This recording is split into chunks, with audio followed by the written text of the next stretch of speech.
Would you find that to be important, whether or not we really had to go October the 1st, given the fact that we weren't ready to go on October the 1st? Would you find that relevant, whether or not we actually had to launch a substandard product? Sir, I respectfully am just a technology guy trying to... Don't short yourself. You're the smartest one in the room. Well, that's not true, sir. Trust me, I've been in this room for a while. It is true. There is no law that requires that. So what Secretary Sebelius said was patently false. There is no law that required a go time on October the 1st. But I want to move to another component of her quote. Some of us don't consider testing to be a luxury.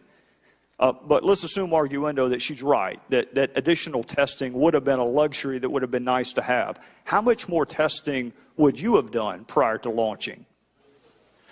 So I'm not deeply familiar with the development testing regimen that happened prior to October 1, so I can't really opine about that. Well, let me ask you this. Because you are the smartest one in the room. I'm not, sir. And very good at what you do.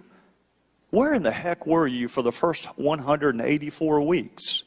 If you're being asked to fix this after October the 1st, in a couple of weeks, where were you for the first 184 after the so-called Affordable Care Act passed?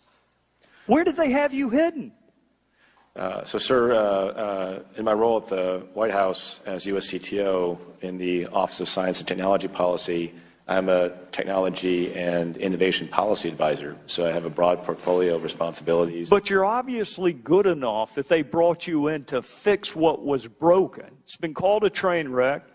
That's not fair to train wrecks. It's been called other things.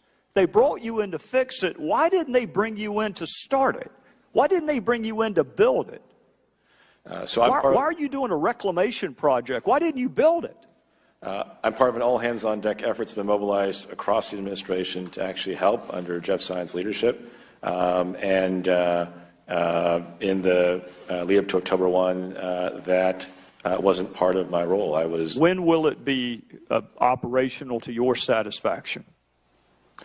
Well, we have a goal that the team is pursuing with tremendous intensity. How many more weeks? Because I'm going to get asked when I go home. I know you can appreciate that. I'm going to get asked, when will it be operational? When will it be as good as it can get? Because you'll concede the first 184 weeks did not go swimmingly.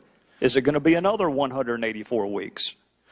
So, sir, I think the honest answer is that there's a team of incredibly dedicated public servants. I get all that. I'm looking for a number. I'm looking for a number. We can interpret the poem later. I'm looking for a number.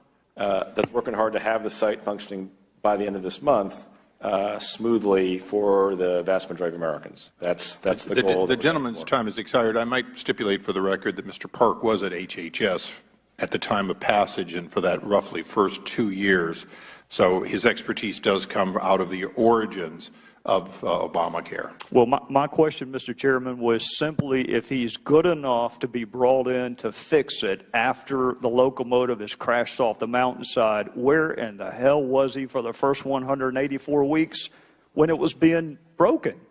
Well, why wait until it's crashed?